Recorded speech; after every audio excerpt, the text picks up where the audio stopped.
Today's question is, why should I believe in Christ's resurrection? In this video, I'll answer that question from a biblical and historical perspective. Then afterwards, as always, I'll share some helpful resources, so stick around until the end.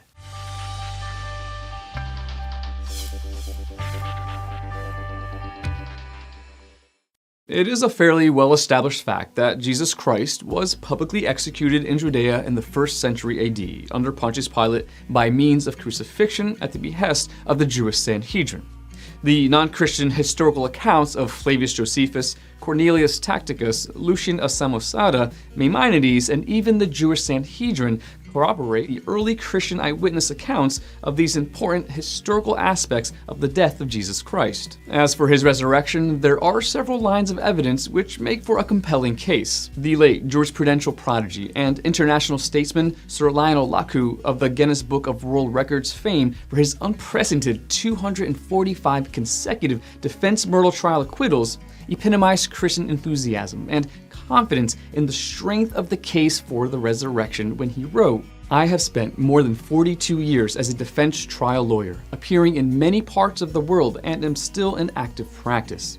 I have been fortunate to secure a number of successes in jury trials, and I say unequivocally, the evidence for the resurrection of Jesus Christ is so overwhelming that it compels acceptance by proof which leaves absolutely no room for doubt." The secular community's response to the same evidence has been predictably apathetic, in accordance with their steadfast commitment to methodological naturalism. For those unfamiliar with the term, methodological naturalism is the human endeavor of explaining everything in terms of natural causes and natural causes only. If an alleged historical event defies natural explanation, for example, miraculous resurrection, secular scholars generally treat it with overwhelming skepticism, regardless of the evidence, no matter how favorable and compelling it may be. In our view, such an unwavering allegiance to natural causes, regardless of substantive evidence to the contrary, is not conducive of an impartial and therefore adequate investigation of the evidence. We agree with Dr. Werner von Braun and numerous others who still believe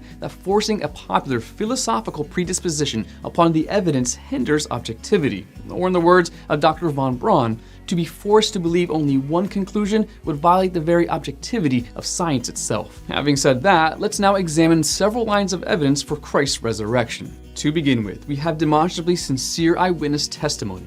Early Christian apologists cited hundreds of eyewitnesses, some of whom documented their own alleged experiences. Many of these eyewitnesses willfully and resolutely endured prolonged torture and death rather than repudiate their testimony.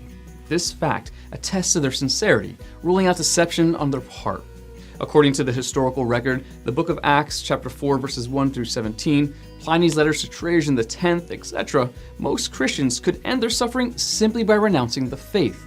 Instead, it seems that most opted to endure the suffering and proclaim Christ's resurrection until death. Granted, while martyrdom is remarkable, it is not necessarily compelling. It does not validate a belief so much as it authenticates a believer by demonstrating his or her sincerity in a tangible way. What makes the earliest Christian martyrs remarkable is that they knew whether or not what they were professing was true. They either saw Jesus Christ alive and well after his death, or they did not. This is extraordinary.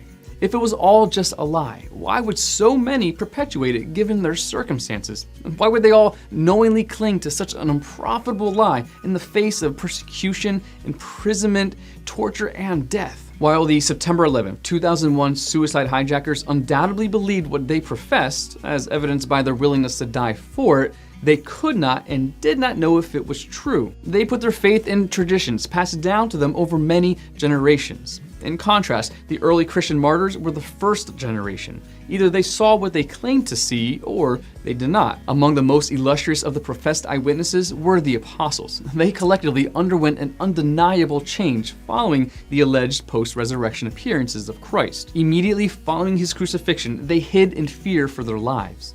Following the resurrection, they took to the streets, boldly proclaiming the resurrection despite intensifying persecution. What accounts for their sudden and dramatic change? It certainly was not financial gain. The apostles gave up everything they had to preach the resurrection, including their lives. A second line of evidence concerns the conversion of certain key skeptics, most notably Paul and James. Paul was, of his own admission, a violent persecutor of the early church. After what he described as an encounter with the resurrected Christ, Paul underwent an immediate and drastic change from a vicious persecutor of the church to one of its most prolific and selfless defenders. Like many early Christians, Paul suffered impoverishment, persecution, beatings, imprisonment, and execution for his steadfast commitment to Christ's resurrection. James was skeptical, though not as hostile as Paul. A purported post-resurrection encounter with Christ turned him into an inimitable believer, a leader of the church in Jerusalem. We still have what scholars generally accept to be one of his letters to the early church. Like Paul, James willingly suffered and died for his testimony, a fact which attests to the sincerity of his belief. See the book of Acts and Josephus' Antiquities of the Jews. A third line and fourth line of evidence concern enemy attestation to the empty tomb and the fact that faith in the resurrection took root in Jerusalem. Jesus was publicly executed and buried in Jerusalem. It would have been impossible for faith in his resurrection to take root in Jerusalem while his body was still in the tomb, where the Sanhedrin could exhume it, put it on public display, and thereby expose the hoax. Instead, the Sanhedrin accused the disciples of stealing the body, apparently in an effort to explain its disappearance, and therefore in an empty tomb. How do we explain the fact of the empty tomb?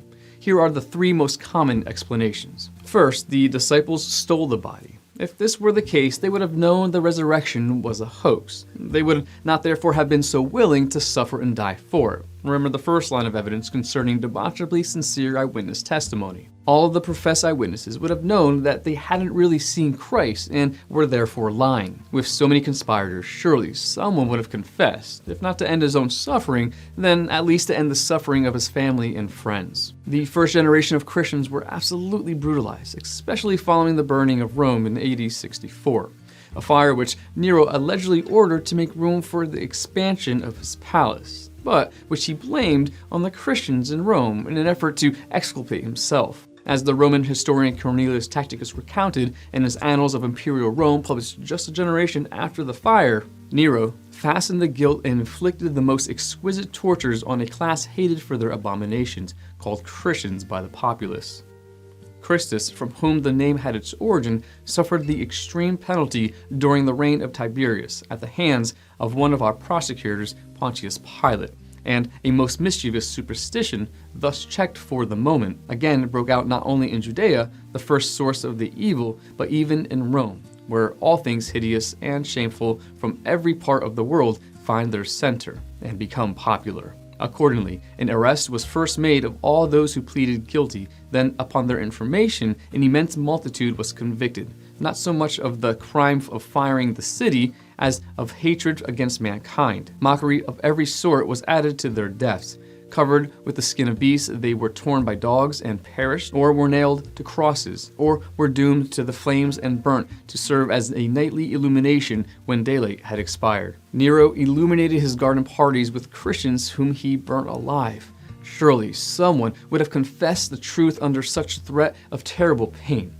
The fact is, however, we have no record of any early Christian denouncing the faith to end his suffering. Instead, we have multiple accounts of post-resurrection appearances and hundreds of eyewitnesses willing to suffer and die for it. If the disciples didn't steal the body, how else do we explain the empty tomb? Some have suggested that Christ faked his death and later escaped from the tomb. This is patently absurd. According to the eyewitness testimony, Christ was beaten, tortured, lacerated, and stabbed. He suffered internal damage, massive blood loss, asphyxiation, and a spear through his heart. There is no good reason to believe that Jesus Christ, or any other man for that matter, could survive such an ordeal, fake his death, sit in a tomb for 3 days and nights without medical attention, food or water, remove the massive stone which sealed his tomb, escape undetected without leaving behind a trail of blood, convince hundreds of eyewitnesses that he was resurrected from the dead and in good health, and then disappear without a trace. Such a notion is ridiculous. Finally, a fifth line of evidence concerns the particularity of the eyewitness testimony. In all of the major resurrection narratives, women are credited as the first and primary eyewitnesses.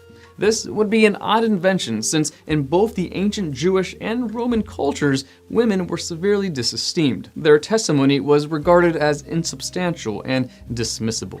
Given this fact, it is highly unlikely that any perpetrators of a hoax in the first century Judea would elect women to be their primary witnesses. Of all the male disciples who claimed to see Jesus resurrected, if they all were lying and the resurrection was a scam, why did they pick the most ill-perceived, distrusted witnesses they could find? Dr. William Lane Craig explains, when you understand the role of women in first century Jewish society, what's really extraordinary is that this empty tomb story should feature women as the discoverers of the empty tomb in the first place. Women were on a very low rung of the social ladder in first century Israel. There are old rabbinical sayings that said, "Let the words of the law be burned rather than delivered to women," and "Blessed is he whose children are male, but woe to him whose children are female." Women's testimony was regarded as so worthless that they weren't even allowed to serve as legal witnesses in a Jewish court of law. In light of this, it is absolutely remarkable